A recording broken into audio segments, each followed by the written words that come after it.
Hello, I'm Ed Reed, the editor of E-FWD, and I'm talking today to Olivier Mette of Xodus Group about a recent report looking at CCUS in the Asia-Pacific region. I think I'm always interested when I look at these sorts of reports to think, where does the opportunity for UK companies lie? How best should we use progress from the UK to leverage commercial wins from abroad? Olivier, I looked through your report earlier, and I think you've picked out sort of three areas that determine costs for a CCUS system. And it felt like in the sort of the APAC region, the focus seems to be on distance. How does the Asia Pacific kind of question of distance play out in a different way to how people in the UK might think about distance? Great. Well, thanks for having me. Yes, I think a key difference with Asia Pacific is the sheer distance in the region. Just going from Japan to Malaysia to transport CO2 is 5, 6, 7,000 kilometers. And in Europe, the longest route to transport CO2 might be 100 kilometers in one of our track-on cluster and maybe 500 kilometers in the longest distance between a North Sea port and currently Northern Light in Norway. So the dynamic in Asia are very different initially, where we are going to use long distance shipping, something that we are not doing at all in Europe. However, an interesting element in APAC is this use of shipping, which provides a lot of flexibility, which I think is probably the next phase for key projects, for example, in the UK. And we would hope that the track to cluster, like Viking, for example, will have a shipping options for emitters in Europe as well. Fantastic, yeah. And I suppose I think the other thing that sort of strikes me is kind of looking at the UK context and I suppose also sort of the European broader context is we've refocused on, I suppose, decarbonisation hubs, right? And I feel like that kind of plays into that kind of question around distance, where you can, if you can co-locate your CCS with your, blue hydrogen and your whatever else, then it sort of feels a bit more convenient. Is there a similar model in Asia Pacific? I mean, it feels like they're sort of stretched out a bit more. So in Asia Pacific, we have one element which is very interesting in the sense that they're heavily industrialized country and their industries tend to be around very large ports. If you think about Tokyo, about Jakarta. So the amount of emissions next to a port location is excellent. It's a bit like the Midlands or the Netherlands. So we have a very strong advantage in collecting the CO2 to send it for transport and storage.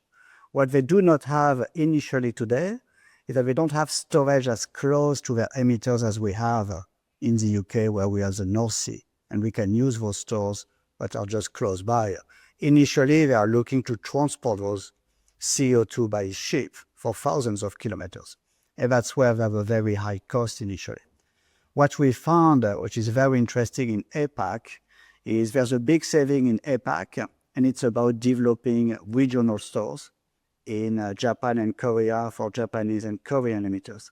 In the same way, when we did that work in Europe, we found there was a huge saving as well.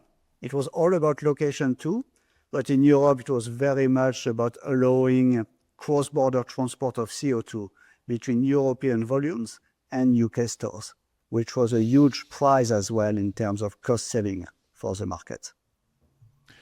I suppose that cross-border question, it feels important in mainland Europe. I suppose maybe a little bit less so in the UK, although obviously we don't know quite how it's going to develop.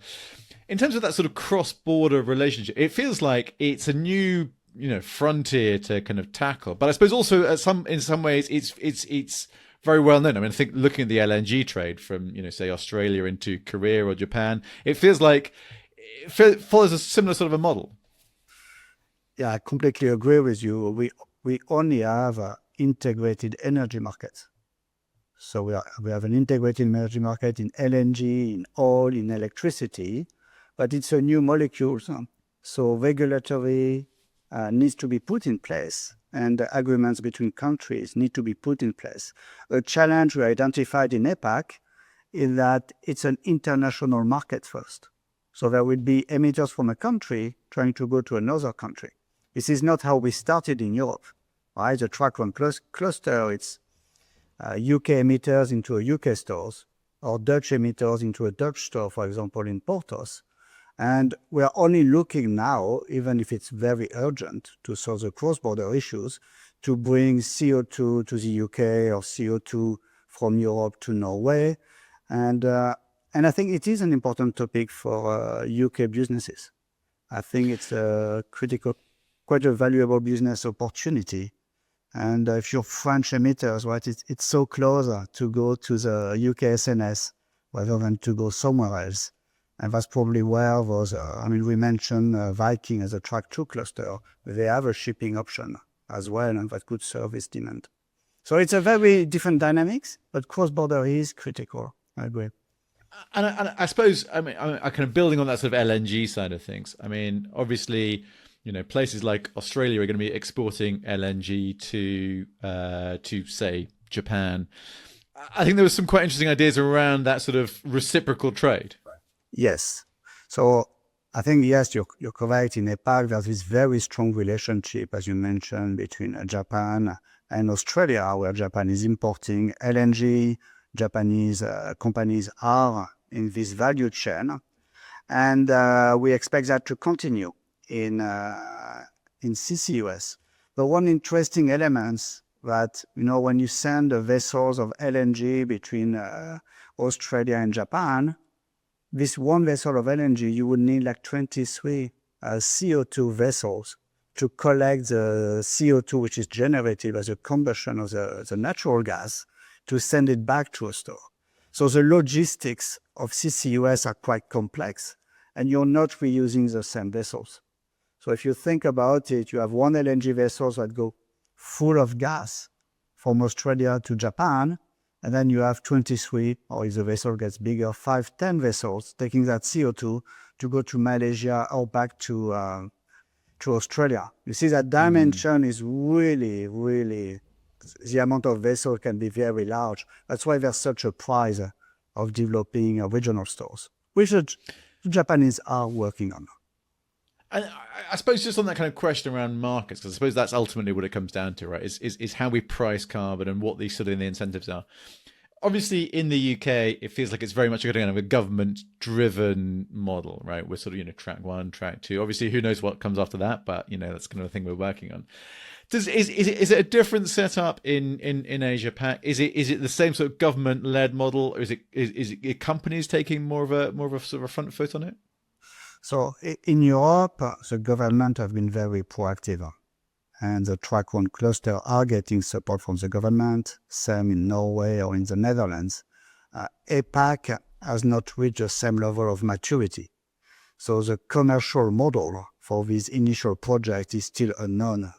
We don't necessarily see the same formal model as we have seen in the track 1 cluster, but the cost will still have to be covered, and carbon taxes at the moment do not cover the cost. So I think initially it might look more like a voluntary market of emitters in Japan, but also Singapore and Korea, trying to develop that value chain in CCUS and see how it can work, and then to take it further. But we are still a few years away from getting clarity on this. But the cost is still has to be covered. Fantastic. Olivier, thank you so much for sharing some really interesting insights there into the Asia Pacific story. Heading forward, I think we're always interested to see what comes next. And I think the demand for CCS in Asia is so clear, and obviously there's kind of massive emissions and economic growth. And I think thinking about how we move forwards and with sort of that focus on pragmatism. And sometimes I think that what we need to do is to look abroad and to see what we can offer to places like Asia Pacific, but also to what we can learn. That's, I think, it for today. I've been Ed Reed. Thanks for watching. Thank you.